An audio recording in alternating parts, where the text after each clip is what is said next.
Hi guys, Assalamualaikum and greetings to everyone. And this is your ENT300 for the new slides, okay, that I have told you that we are going to use this particular new slides, alright? The chapter of this business tools is actually supposed to be chapter 2, okay, but since we already learned chapter 1, 2, 3 in the previous slides version, right? So just let's go to this particular, or move on to this particular new set of slides. All right, so chapter 2 for this session is about business tools, and basically what we are going to learn are on the SWOT analysis and also the BMC, the business model canvas. All right, so let's first look at SWOT analysis. SWOT analysis is actually an analysis of organizations SWOT, which is strengths and weaknesses. And then you have the OT, which is the opportunities and also threats. All right, so basically the strength and also weaknesses are things that organization can analyze within their own internal environment. All right, while the opportunity and also threats can be seen from the external environment of the organization. So the SWOT analysis, okay, will enable the firm to develop strategies that maximize strength and also capitalize upon the opportunities. Okay, so strength are whatever things that can be considered something which organization can capitalize on, or meaning to say they really do it very, very well. Okay, they have something which they consider as bonus point or uniqueness that their competitors do not have. Right, while of course the weaknesses, you know, things that the firm doesn't do really well. Right, while the opportunities includes the condition in which the external environment that will actually favor into the strength. Okay, and while the threats, okay, are the condition in which the external environment that may actually affect the area of the strength or the weaknesses of the organization. These threats can actually be something that the organization would actually try to avoid.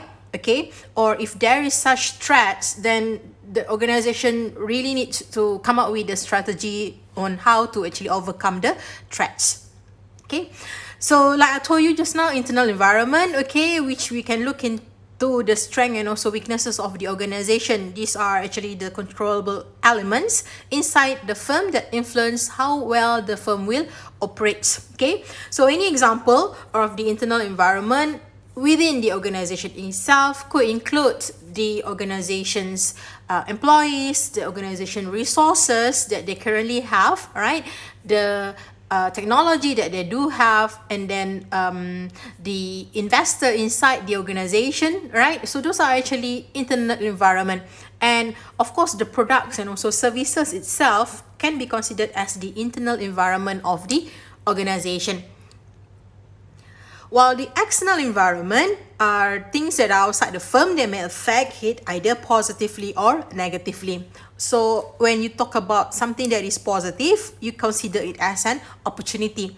While if it's actually a negative element, all right, you can consider that as a threat to the firm or the organization. All right, so some of you already know this, the external environment in global and also in any situation of an organization could include the legal, political or ethical trends, the economic trends, the competitive, okay, talking about the competitors, the technological trends on how fast or how the technology will actually affect how the business is being done or the product itself, okay, the social, cultural trends as well as the demographic. Right, so in the next few slides, you'll be able to see different companies with their own SWOT analysis, which you can actually read, and I will not explain to you one by one. But the good thing is that when you can look at these particular companies and their SWOT analysis, you will be able to know what are the good things, right, about this organization and what are their weaknesses, right? From there, then you'll be able to learn if, let's say, you wanted to operate or open up similar company or selling similar products that these companies are actually selling, then you might as well look into what are their threats and opportunities so that you will be able to capitalize on those opportunities or avoid those threats. All right. Okay, so these are all the examples of the SWOT. Next, the second part of this particular chapter is on the BMC. Okay, so BMC is really important because for your third assignment, alright, for your third assignment, you are going to actually create a business model canvas, which later on for your presentation or your pitching, these are what you're going to present.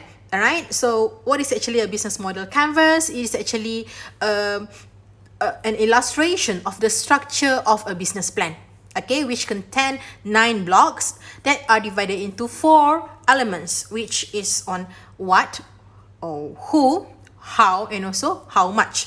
All right, so the 9 building blocks of the BMC are these particular elements, right? So you can see number 1 is the customer segment. Okay, and then you have number 2, the value proposition. Number 3, on the channels, right? These channels are related to the channels of distribution. Later on, I will explain further lah, right? And then number 4, you have the customer relationship.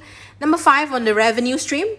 Number 6 is the key activities. Number 7, key resources. 8 will be the key partners, and number 9 will be the cost structure. Now, the business model canvas actually summarize, okay, on product and services that the organization have or they would like to sell. So bear in mind that business model canvas, normally you create it before you start the business, okay, before you start the business.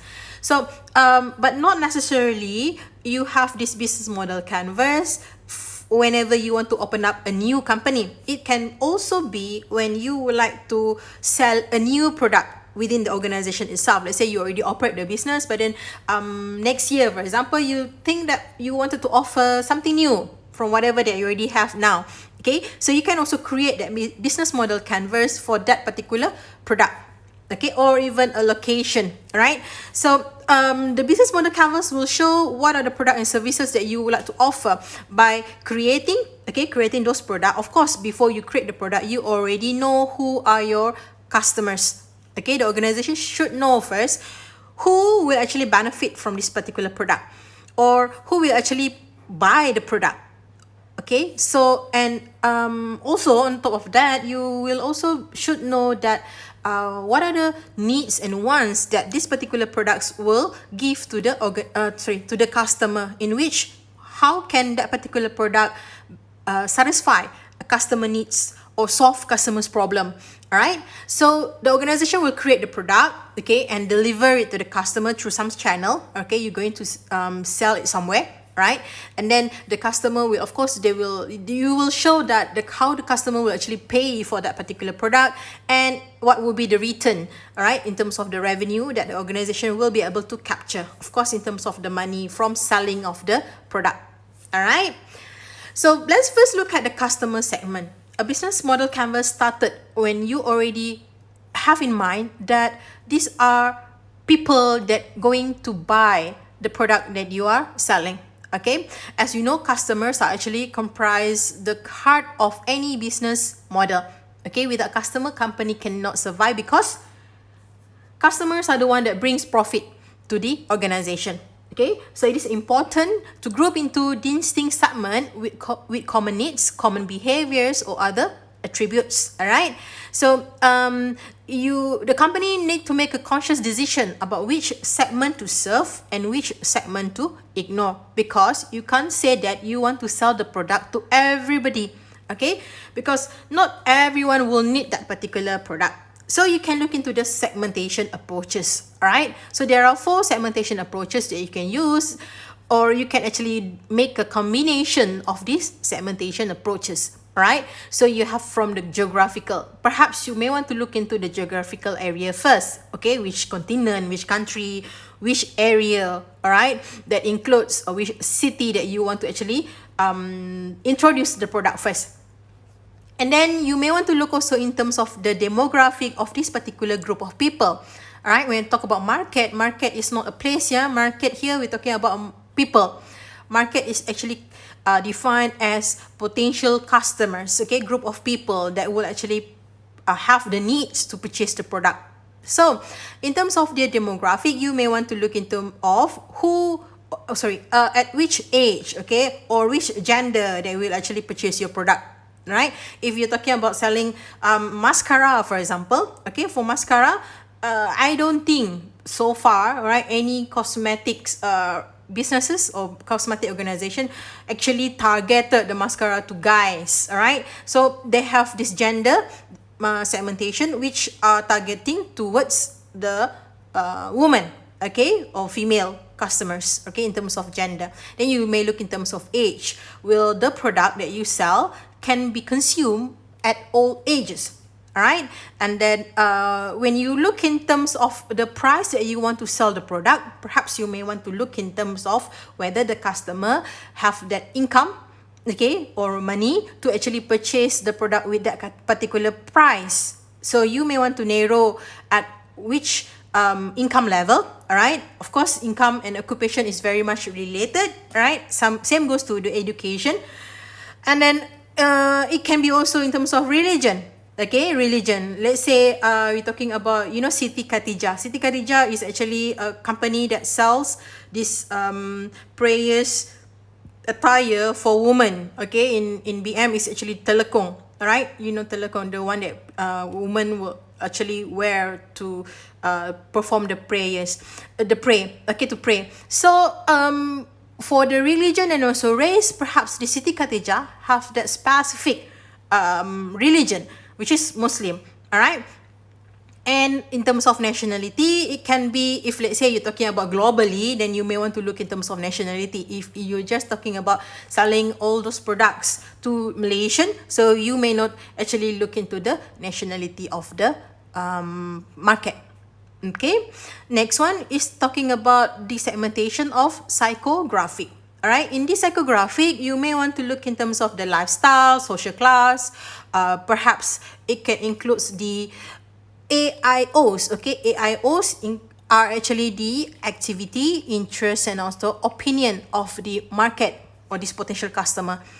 Okay, it also includes personal values and also attitudes. All right, so taking an example of the Nike products. Okay, if you're a sports person or you're really a person that always like to have this active lifestyle, right? So Nike may want to look in terms of what type of activities that the customer will actually use the product. So that is why Nike, when they come out with their sport shoes, for example, it is not just the sport shoes. Each sport shoes may what they call it have the features or attributes that helps in doing all those activities. So that's why they have running shoes to run, and even running shoes also they have different types of running shoes, which is for the road, okay, different shoes for the trail, okay, if you wanted to do the cross country kind of running, then it will be a different shoes, right? If you want to play basketball, then you have a different type of sport shoes that can actually be used during the basketball activities, all right? Football, okay, of course football you have different type of boot, right, to be used during the match or during the football training and whatsoever. Okay, so these are the things that considered as psychographic. All right, other than Nike, you can also look in terms of perhaps the example of boba. You know that boba tea, right? Okay, so for boba tea, the company look at in terms of their the people's or the market's interests and also lifestyle. Okay, that what people actually would like to have when they wanted to get along or meet up with their friends, socializing in a group of people, which normally they wanted to have something on the go, but then something that they can feel like chewing also, like because of the boba is so chewy, right? So those things are actually related to the psychographic. Okay, you may want to look at. Of course, you don't see a lot of elderly people drink boba tea, isn't it? Okay, and even the parents also will not want their small kids, especially the toddlers, right, or children below 10 years old to consume or to drink boba drinks, because some of the incidences whereby those kids simply swallow that particular boba, the bubbles, right? The boba, the one lah, the boba, right? So the age here can be combined together with the lifestyle. So you can talk about, okay, could be among the teenagers lah yang actually like to drink boba teas, or even you, right? You are teenagers lah, right? But the elderly people also, you don't see your grandfather, grandmother to think that, okay, today I want to eat boba tea. No, right? Not so like your grandfather or your grandparents, they might want just to drink coffee or tea. And they don't even go to Starbucks to get those coffee and tea, right? Not they just go to any kedai kopi, or they just make it at home. So Starbucks also may want to look into this particular lifestyle whereby they offer the drinks for this group of people, or this group of teenagers, right, or young adults that actually have this kind of lifestyle, right, in this particular social class, will actually be their customers. Okay. And lastly, the market segmentation based on the behavioral, right? Behavioral includes the occasion, degree of loyalty, benefit sought, usage, buyer readiness, stage, and also user status. In this particular behavioral segmentation, the organization may want to look in terms of all the behavior, things related to the behavior, on how or when would people actually wanted to buy this particular product that you are selling. In terms of occasion, is very simple. Like for example, when Hari Raya, for example, okay, Hari Raya, that is the time when people really wanted to buy baju kurung, or really people want to buy the cake lapis, right? So for that occasion. Okay, on Valentine's Days, for example, that will be the time when you see a lot of people selling, a lot of companies selling roses, okay, flowers, chocolate, bouquet, teddy bears, and so on. So you can see that, okay, if you are selling teddy bears, right, you will know that the sales of your products will be much more higher during those, or at those particular period of time where there is special occasion, okay, or even birthday cake. You don't actually eat, you don't order birthday cake if it's not your birthday, or if it's not for birthday occasion, isn't it? All right. So yeah, that is about behavior. All right. So if you have any questions on these particular elements in each of the segmentation approach, please ask me. All right. These are some of the example of market segment for fast food, in which the organization may want to look at whether the customer, all right, they wanted to have real meal, or is it actually a family treat. That's when you talk about KFC, for example, right? They have different types of bundles that they sell. It can be a bundle for one person, or it can be for family treats, isn't it? Like you have the bucket, which it is for more than 9 or 10 people that can eat that particular meal, right? And then moving on to the value proposition in the second element of your BMC. Value proposition actually summarize why customers should buy a product or use that particular service. So when you do the pitching, okay, when especially when you are presenting your business model canvas to the investors, all right, you are actually telling in this particular proposition that how, okay, your product or your service are able to convince a potential customer that your product is actually the one that should be bought, not your competitor's product. Meaning to say, in value proposition, basically you are going to tell what is so special about your product, and explain how a product solve a pain point, okay, communicate the specifics of its added benefit, and states the reason why it's better than the competitor's product, okay. And the value proposition canvas zooms in 2 building blocks in which you have that particular value proposition itself and customer segment. Meaning to say this, the customer segment just now should inline together with this value proposition, and value proposition should actually inline also or synchronized to the customer segment, because these are actually the reason why you have this particular product for this particular customer. Next one is the channel. Channel will describe how company communicates with and reaches its customer segment to deliver its value proposition, right? So this particular channel includes not only just the way you communicate with your customer, but also in a way that how you going to reach your customer, or how can the customer buy your product. Okay, you can have your own channel, meaning to say you have your own shop. Okay, channel of distribution, meaning you open up a shop. This is where customer can come to your shop and buy from you. Okay, or you can have a partner channels. That means you will sell this particular product to different retailers, okay, or different shops, or different companies, or different platform that customer will be able to get your product from them. For example, you're talking about the Walls ice cream. Okay, Walls ice cream. That Walls ice cream can be bought either at the Walls shop itself, okay, that ice cream shop, or you can go to any supermarkets, all right, where they do have that particular Walls ice cream in that supermarket. So that is when it is actually selling or making those products available through the mixture of your own shop, okay, which is the Walls shop just now, and also other supermarkets, which are the other partner channels.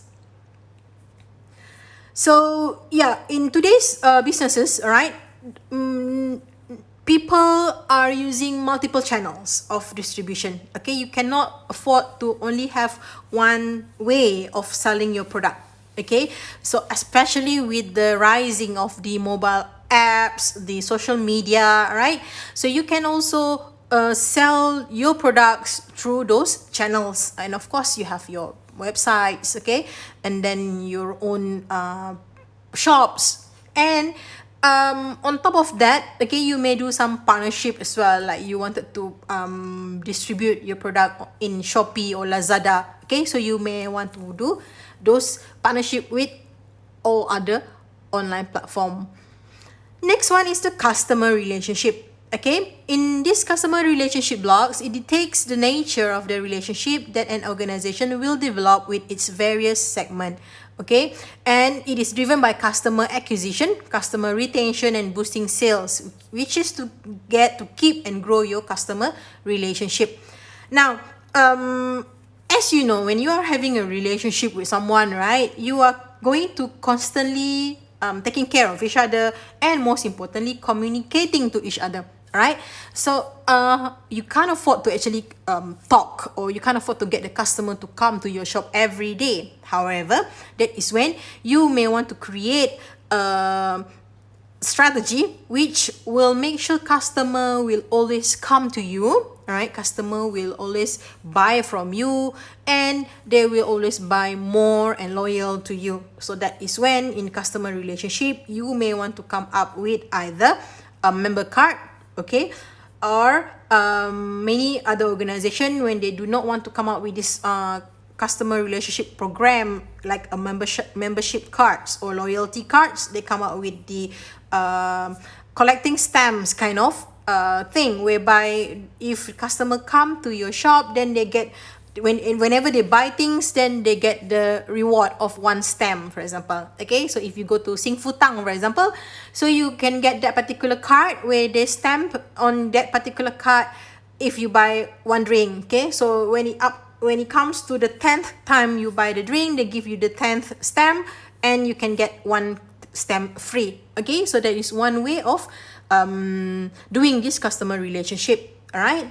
so there are a few types of customer relationship that can be done, which is personal assistant, okay, dedicated personal assistant, self-service, or even the automated services. Okay, so of course for personal assistant, it will be just based on human interaction. That means you have a designated personnel or salesperson that will always serve this customer.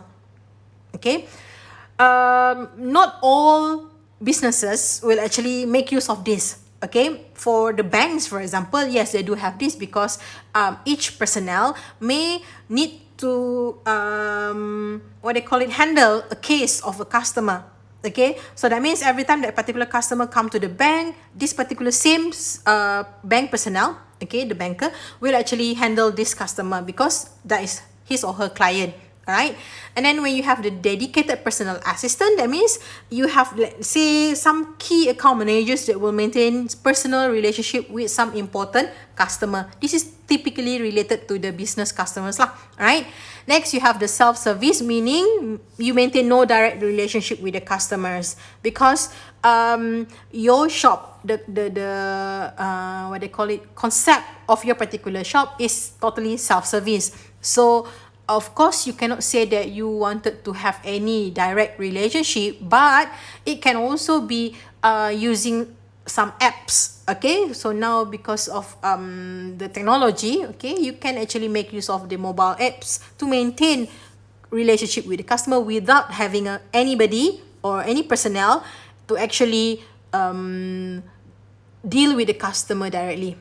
Okay, while the automated services are actually the mixed customer self-service with the automated processes.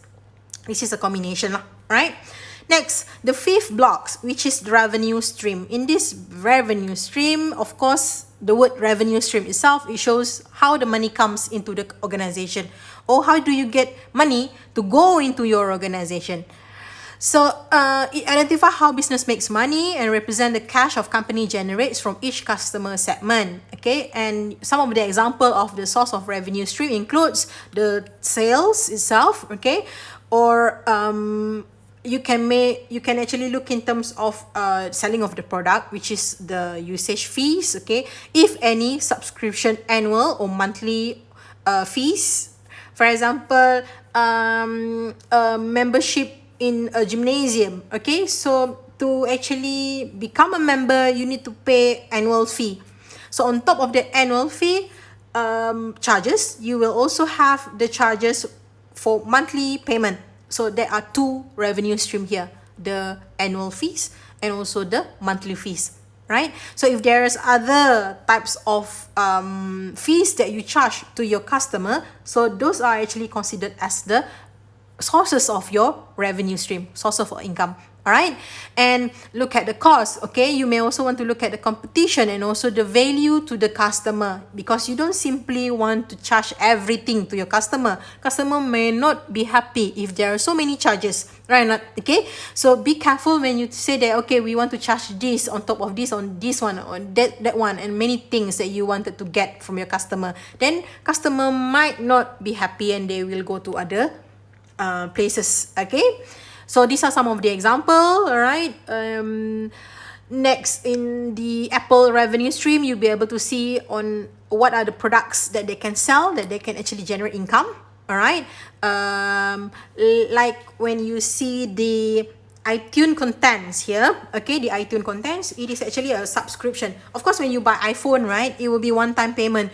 So one time only it will be an income to the Apple company. But when you talk about in the iPhone, the customer actually uses the iTunes content that they pay monthly. So that will be the monthly income that the company will be able to get. Same goes to, let's say, Netflix. All right, so for Netflix, it is monthly income, whereby the customer can subscribe only for 1 month, okay, or they can subscribe monthly. That means as long as the customer would like to watch Netflix will be able to get monthly income from that particular customer.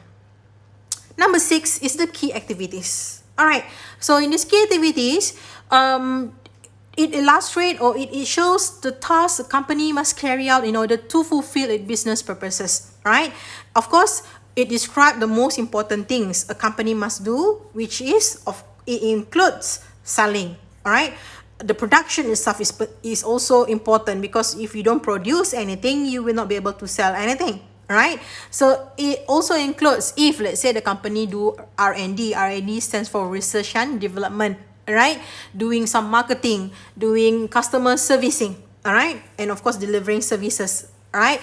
So those are actually the key activities that can be done. Number 7 is the key partner. Now, we're talking about key partner because, you know, to do a business, you can't do the business alone. Meaning to say, you will require other organization in order for you to do the business. Because, for example, your raw materials, you won't be able to create your own raw materials, right? You will actually purchase your raw materials from your supplier. So yes, suppliers is one of your key partner. Okay, so relationship that you have with other business, okay, includes also the government, all right, and also non-consumer entities will help your business model work. This can be the relationship that your company has with your suppliers, the manufacturers, business partners, and etc. Right, and this partnership that you will undoubtedly create will be forces that will help your business succeed in the area that will be inefficient for you to do it yourself, especially when you talk about your raw materials, right? So you will require your suppliers to actually send to you or supply to you the raw materials.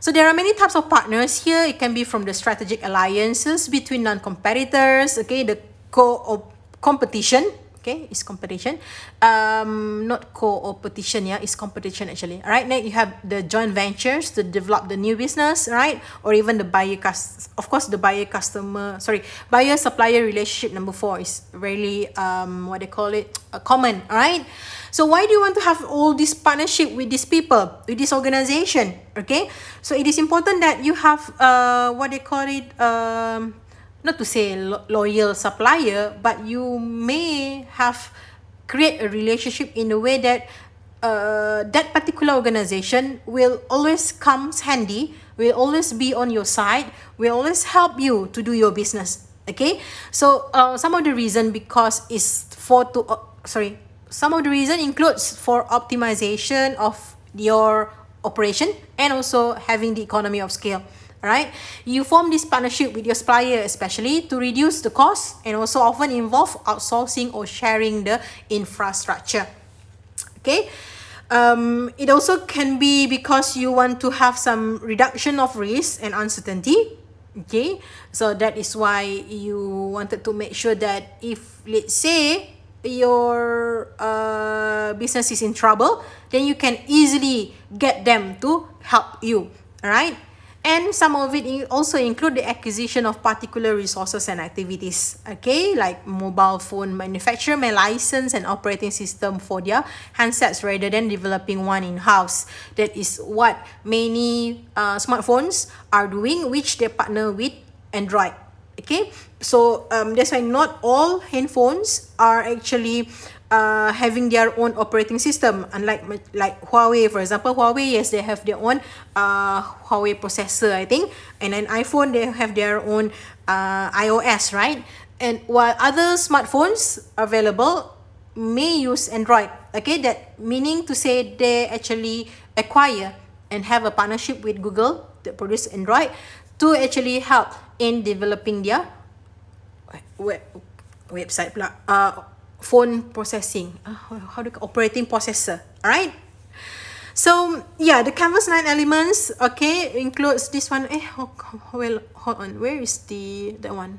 Cost structure. I haven't talked about cost structure yet. Okay, so the last one is the cost structure. It's not in this slide, I'm not sure why, but when you talk about cost structure, these are the major costs that incur when you open up or when you have this particular product or business. Okay, of course it includes what are the costs of you acquiring the technology, okay, the machineries, okay, related to the raw materials that you need to purchase, that are the cost structure or the cost that will incur when you operate the business. Other than that, it also includes the salary or the wages that you need to pay to your workers or your labor. All right, on top of that also, you may want to consider the overhead expenses. Okay, overhead expenses, I think accounting students, you if as an accounting student, you know what are overhead, but for those that do not know what is actually overhead expenses, these are actually the indirect expenses that incur when you do the business, which includes rental of the shop, okay, or the factory, the electricity bills, the insurance that you need to pay to insure your employees, to insure your products or the facilities or the shop itself, right? And also the payment or the salary of your indirect labor, okay, like you have the cleaner to clean the office, all right, or you have the normally it's cleaner lah, right? For most offices, you will subcon to do the subcontracting other businesses to actually clean your premise. Okay, so those are actually including the cost structure. So the next few slides, you'll be able to see examples of different companies on their BMC. Okay, so you can look at the Facebook, and then you have this one is what is this? Not so sure. What do they sell here? I think Uber. Okay, I think Uber. Right, and then this one is Instagram. There's a very old Instagram, that one. Right. So lastly, consider this. You may need to think something that is so, of course, something outside the box, something that is so different than what are the conventional or the traditional ways of people doing business, like Uber, where they are actually the largest taxi company, but they do not own any vehicles at all, because they make use of the Uber drivers to have their own vehicles to actually become a taxi, right? While Facebook, Facebook is the world's most popular media company, which they do not have any content at all. What they have is actually the template, and then they get their users, their customers in this case, to actually upload the content into Facebook, and then it become a media company, right? And Alibaba, okay, this is the most valuable retailer that sells a lot of things, but they don't have any inventory. Same goes to Shopee lah. You can say that Shopee, but then Shopee no. Shopee, they do have their own operation that they own the what they call inventory itself. But Alibaba, they have no inventory, meaning to say they don't buy things. What they do is actually they just direct the customer to the seller. Alright, and Airbnb is the world's largest accommodation provider that owns no real estate. Airbnb, the concept is they get other hotels to become their partner and put under brand Airbnb, and Airbnb only manage the name of that particular hotel or homestay or a boutique hotel and whatever, inn lah, right? Motel and so on. But they don't actually own that particular building or the hotel itself. They don't even have their own what they call hotel employees, like housekeepers, those people that work in the hotel. No, they only manage the name of that particular hotel as Airbnb.